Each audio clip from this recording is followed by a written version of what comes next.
안녕하세요. 책 읽어주는 여자 레인보우 전래동화 2편으로 인사드립니다.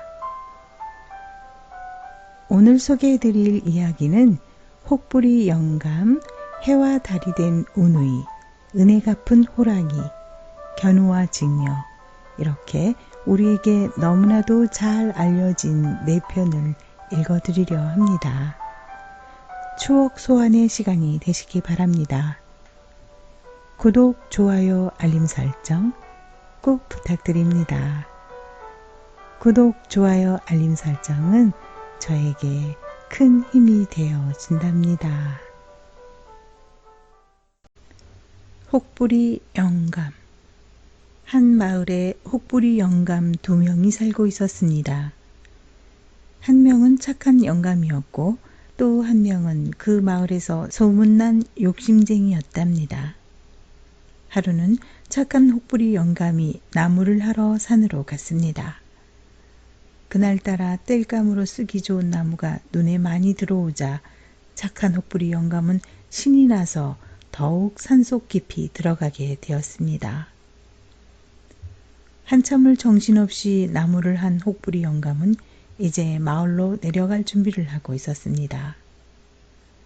그런데 갑자기 바람이 불고 검은 구름이 끼더니 천둥 번개와 함께 비가 쏟아지기 시작했습니다. 놀란 혹부리 영감은 비를 피할 곳을 찾았지요. 급하게 뛰어가다 보니 정자가 하나 눈에 띄었습니다. 혹부리 영감은 그 정자 아래로 들어가서 지게를 풀고 빗물을 털어냈습니다. 얼마 후 무섭게 쏟아지던 빗줄기는 그쳤지만 밤이 너무 깊어 아무것도 보이지 않았습니다. 여기저기서 산짐승의 울음소리도 들리고 이상한 귀신 소리도 들리는 것 같았습니다.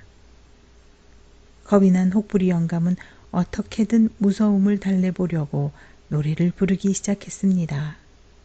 처음엔 흥얼거렸지만 점점 큰 소리로 불렀지요. 그런데 그때 어디선가 도깨비불이 아른거리더니 쿵 하는 소리와 함께 도깨비들이 나타났습니다. 아이쿠, 이제 난 죽었다. 혹부리 영감은 머리를 감싸고 바닥에 엎드린 채 부들부들 떨었습니다. 그런데 이게 어찌된 일일까요? 도깨비들이 혹부리 영감의 어깨를 조심스레 툭툭 치며 노래를 다시 불러달라고 부탁하는 게 아니겠어요? 영감의 소리가 너무 좋군. 어서 노래를 더 부르시게나. 도깨비들의 반응에 당황했지만 목숨을 건졌다는 생각이 든 혹부리 영감은 더 열심히 노래를 부르기 시작했습니다. 한참 동안 흥에 겨워 노래를 부르며 춤을 추던 도깨비들은 영감의 노래가 혹에서 나온다고 생각하게 되었습니다.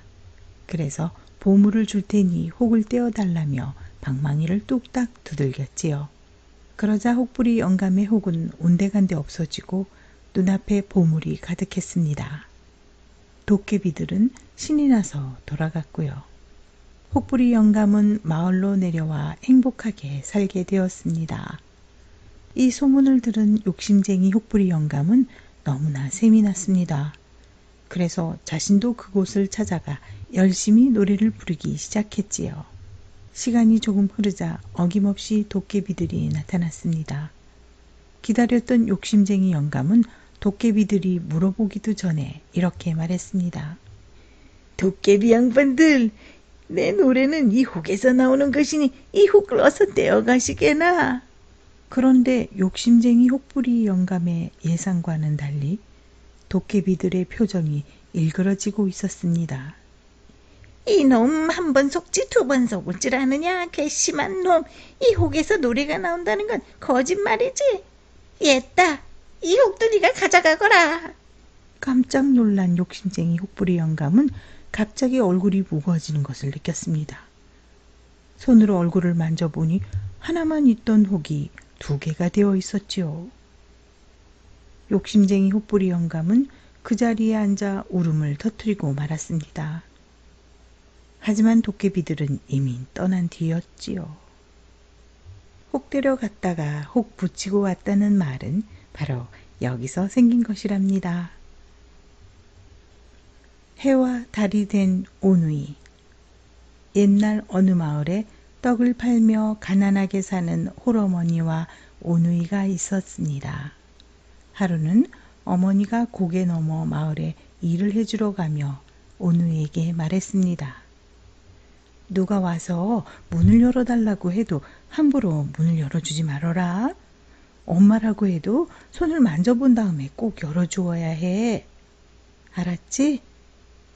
그날 밤이 되었습니다. 그러나 밤이 깊도록 어머니는 돌아오지 않았습니다. 오누이가 어머니 걱정을 하고 있을 무렵 문 밖에서 낯선 목소리가 들렸습니다. 얘들아, 엄마가 왔다. 어서 문 열어라. 오빠는 어머니의 목소리가 이상하다고 생각하며 바깥을 향해 말했습니다. 우리 어머니 목소리는 그렇게 쉰 목소리가 아니에요. 확인해 봐야겠으니 문틈으로 손을 내밀어 보세요. 문틈으로 들어온 손에는 털이 듬성듬성 많이 나 있었습니다. 만져보니 까칠까칠하고 무서운 손톱까지 있었지요. 오빠 이상해. 엄마 손이 이럴 리가 없어. 동생이 먼저 손을 보고 말했습니다. 이상하게 여긴 오빠도 문틈으로 밖을 살짝 내다보았습니다. 그런데 이게 어찌된 일일까요? 밖에는 어머니의 저고리를 입은 호랑이가 침을 흘리고 서 있는 게 아니겠습니까? 소스라치게 놀란 오누이는 뒷문으로 얼른 나가 버드나무 위로 올라갔습니다. 이를 눈치챈 호랑이도 금방 뒤쫓아갔지요. 얘들아, 그 높은 곳에 어떻게 올라갔니? 호랑이는 오누이를 보며 상냥하게 말했어요. 하지만 오빠는 꾀를 내어 이렇게 대답했습니다. 참기름을 손에다 바르고 올라오면 되지요. 호랑이는 오빠의 말을 듣고 얼른 부엌으로 들어가 참기름을 가지고 나왔습니다. 그리고 발바닥에 참기름을 잔뜩 바른 채 나무 위로 기어오르려고 했습니다. 하지만 미끄러워서 도저히 올라갈 수 없었습니다. 한 발 잡고 미끄러지고 까당거리니 호랑이 체면이 말이 아니었지요. 호랑이는 나무 밑에서 화를 내며 우르렁거렸지요. 동생이 이 모습을 보며 너무 우스워 실수를 하고 말았습니다. 저런 바보 같으니 도끼로 나무를 찍으며 거길 밟고 올라오면 되지. 동생이 그만 나무로 올라오는 방법을 말해버리고 만 것입니다. 그러자 호랑이는 도끼를 가져와서 나무를 찍으며 올라오기 시작했어요. 겁에 질린 오누이는 하늘에다 이렇게 빌었습니다. 하느님, 우리를 살리시려거든 동아줄을 내려주세요. 그러자 하늘에서 진짜 동아줄이 내려왔습니다. 오누이가 동아줄을 붙잡고 하늘로 올라가는 것을 보고 있던 호랑이도 하느님에게 빌었습니다.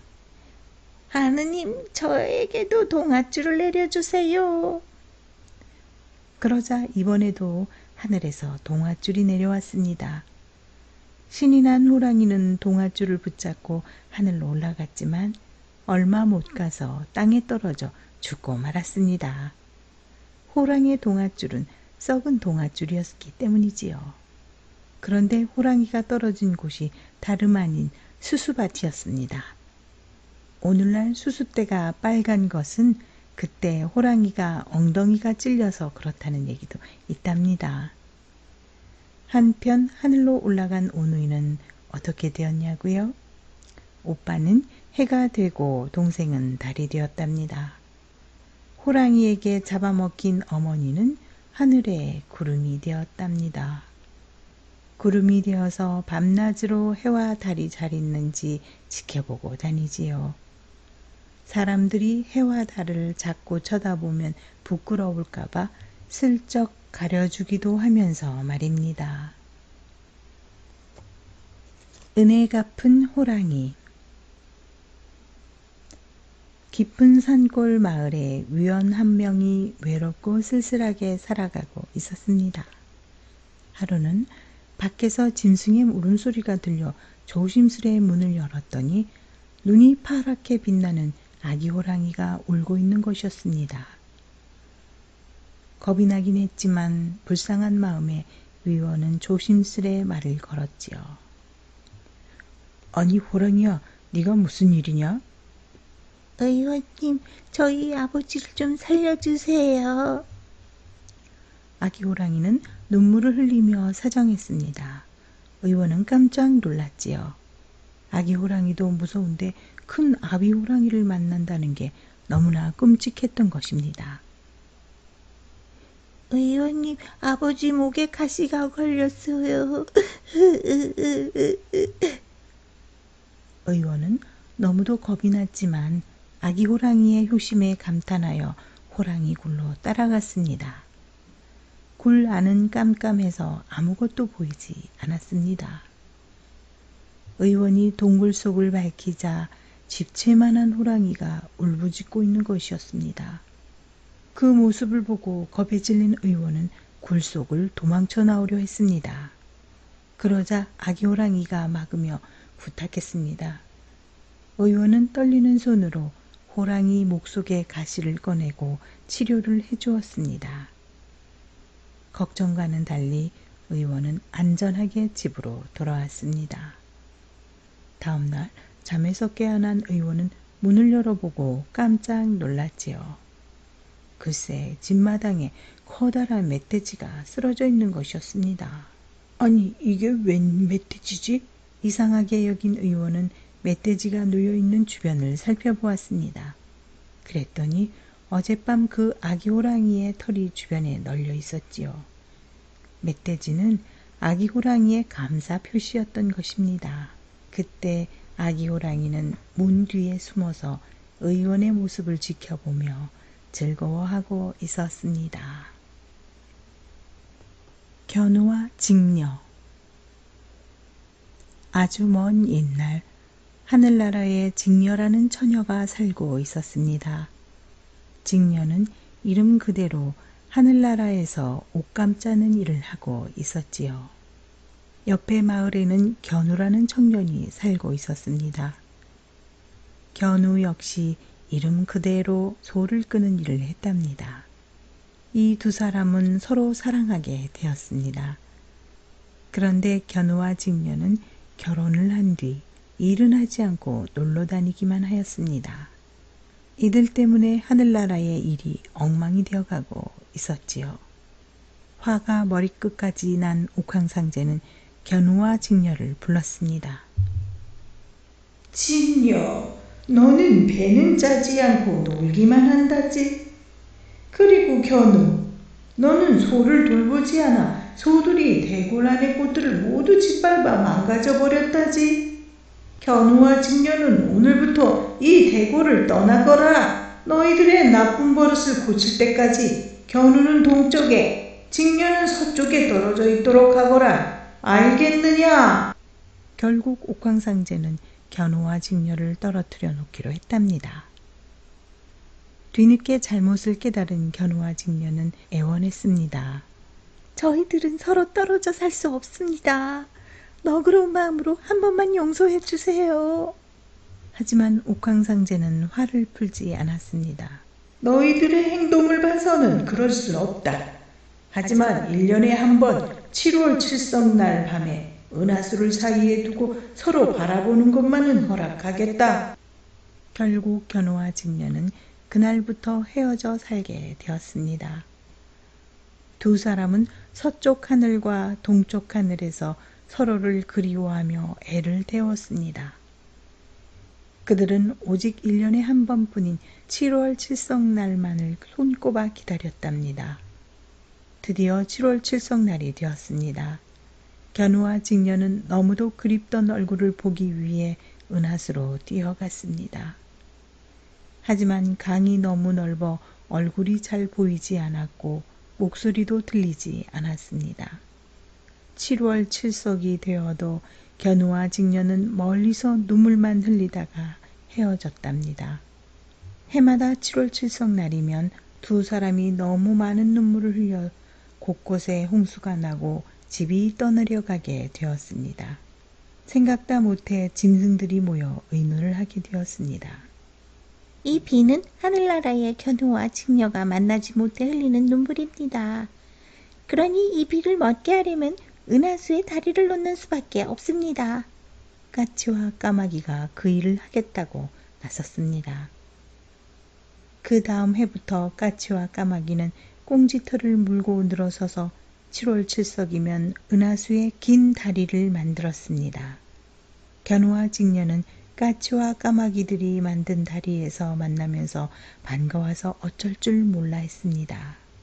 까치와 까마귀는 견우와 직녀의 발에 밟혀 털이 몽땅 빠졌지만 두 사람을 만나게 해주는 것이 기뻐 아픈 줄도 몰랐답니다. 이처럼 7월 7석 날마다 까치와 까마귀가 은하수에 놓아주는 다리를 오작교라고 합니다. 까치와 까마귀의 다리라는 뜻이지요. 7월 7석 날이면 까치와 까마귀의 머리가 벗겨지는 것도 오작교를 놓을 때 견우와 직녀에게 밟혔기 때문이라고 합니다.